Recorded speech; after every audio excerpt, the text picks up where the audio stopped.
मेरी तीसरी बेटी पैदा हुई तो मैं उससे बहुत नफरत करती थी। यहाँ तक कि मैं उसे अपना दूध भी नहीं पिलाती थी। मुझे उसकी कोई परवाह नहीं थी। मगर मुझे हैरत इस बात पर हो रही थी कि जब वो टॉयलेट करती तो उसका गीला बिस्तर खुद ब खुद पतला हुआ होता था। मैं उसको खाने को भी कुछ नहीं देती थी, फिर भी वो दिन पर दिन मोटी होती जा रही थी। फिर एक दिन जब मुझे उसका राज पता चला तो मेरी रूह कांप गई, क्योंकि मेरी बेटी के साथ मेरा नाम सपना है।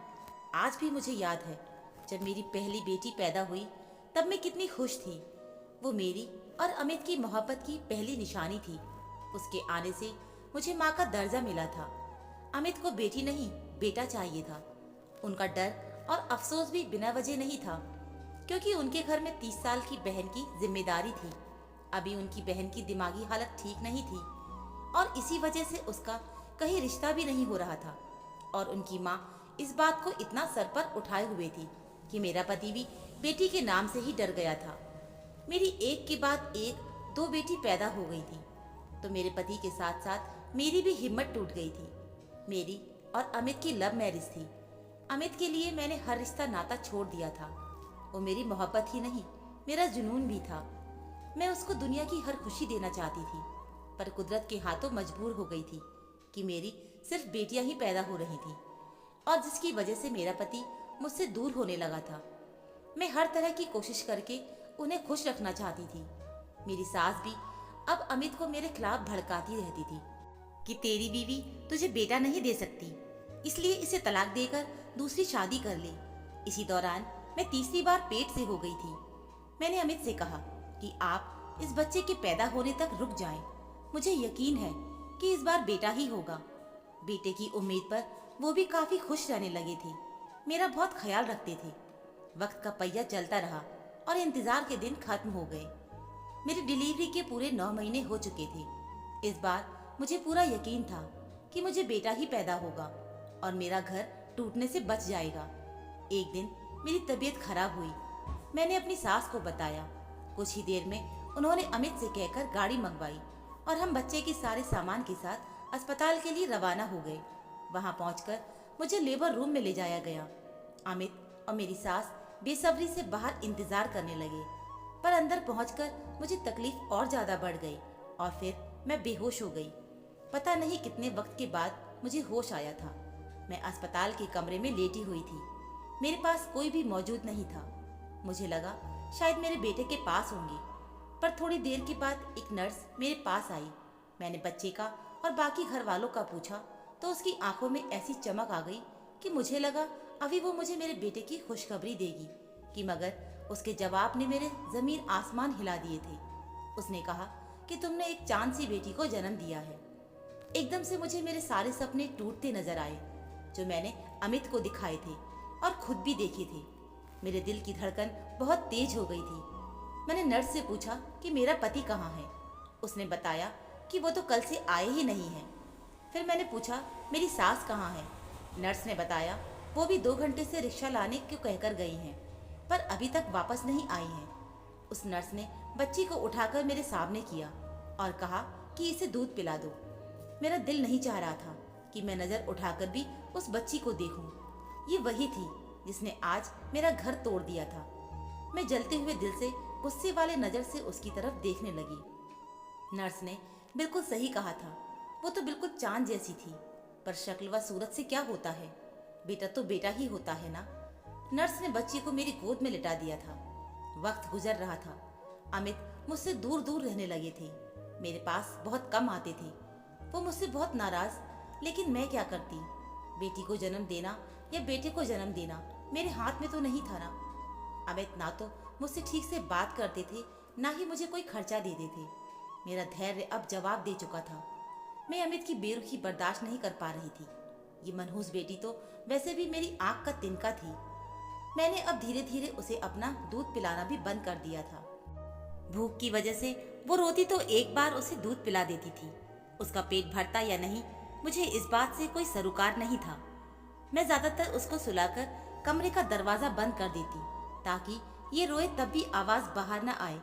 और सारे काम पूरे करने के बाद ही मैं कमरे में जाती थी। मैं पूरा दिन घर के काम निपटाती रहती, चाहे वो रोए या भूख से तड़पे। या अपना बिस्तर गीला करे, मुझे कोई भी परवाह नहीं थी। मेरी सास इस बात को अच्छे से समझ चुकी थी कि मैं बेटी के साथ कैसा सलूक कर रही हूँ। दिल ही दिल में वो भी नाराज थी इस बात से, लेकिन फिर भी उन्होंने मुझसे कुछ भी नहीं कहा। रात में अक्सर मेरी बेटी बहुत रोती थी। एक रात अचानक मेरी आंख खुली तो देखा कि मेरी बेटी के मुंह में दूध का बोतल लगा हुआ था, वो भी दूध से भरा हुआ था। मैं परेशान होकर उठ बैठी। फिर सोचा शायद मेरी पगली ननद आकर दे गई होगी या मेरी बड़ी बेटी ने दिया होगा। लेकिन फिर ऐसा रोज ही होने लगा। रात में जब भी मेरी आंख खुलती तो उसका दूध हमेशा उसके पास मौजूद होता था और गीला बिस्तर खुद ब खुद बदला हुआ होता था। अब तो उसने रात में रोना बिल्कुल ही छोड़ दिया था। अब तो ना मेरी नींद खराब होती थी और ना ही मैं इस पर कोई ध्यान देती थी कि उसने दूध पिया होगा या नहीं। पर एक बात अजीब थी, मेरी बेटी की सेहत दिन पर दिन बहुत अच्छी होती जा रही थी।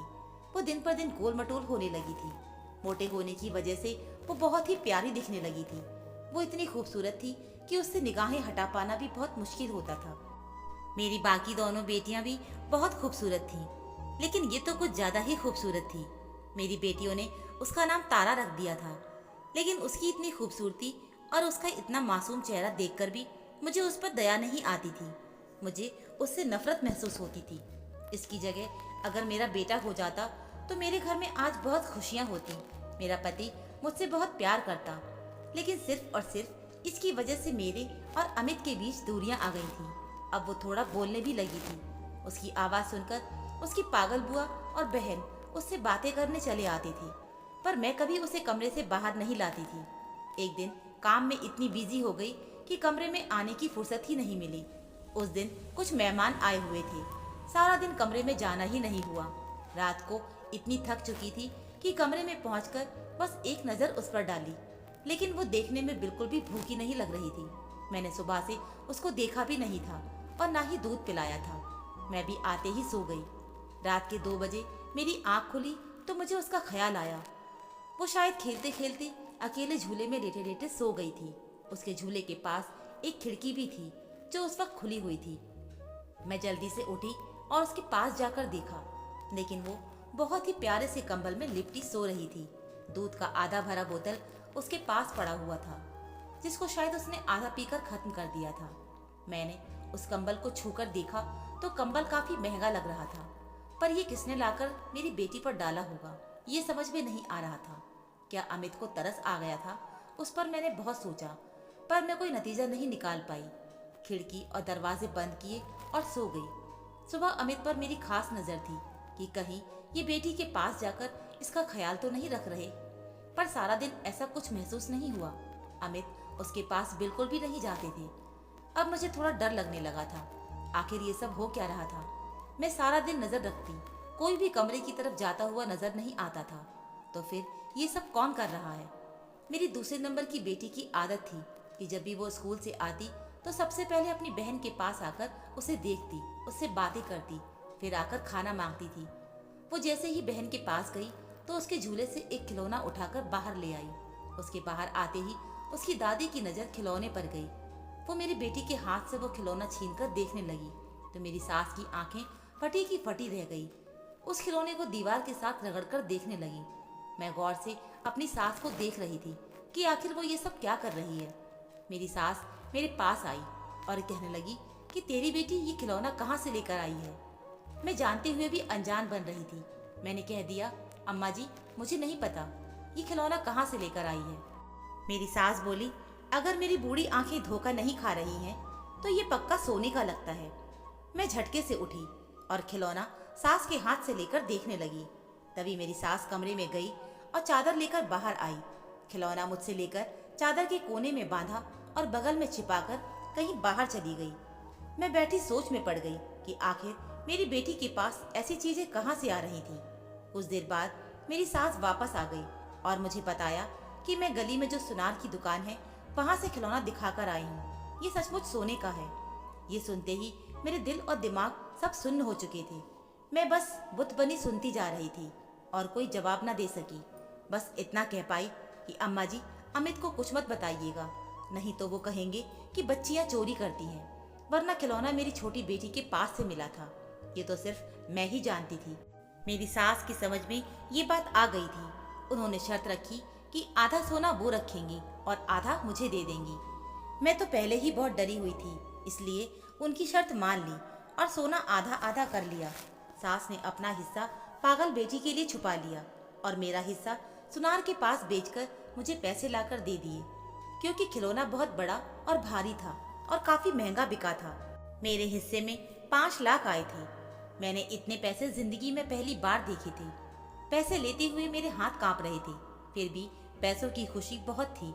मैंने पैसे लेकर संदूक में रखे और संदूक अपने बेड के नीचे छुपा कर रख दिया। अगले दिन कुछ पैसे लेकर बाजार गई और खुद पर खूब सारे पैसे खर्च किए। अपने लिए कई सामान लिए और घर के लिए कुछ राशन, फल, सब्जियां, दूध, दही खरीदा। अब घर में मैं खूब अच्छा अच्छा खाना बनाती और अमित को खुश करने के लिए खुद भी खूब सजती संवरती थी। एक दिन मैंने संदूक खोला तो सिर्फ 3 लाख ही बचे थे।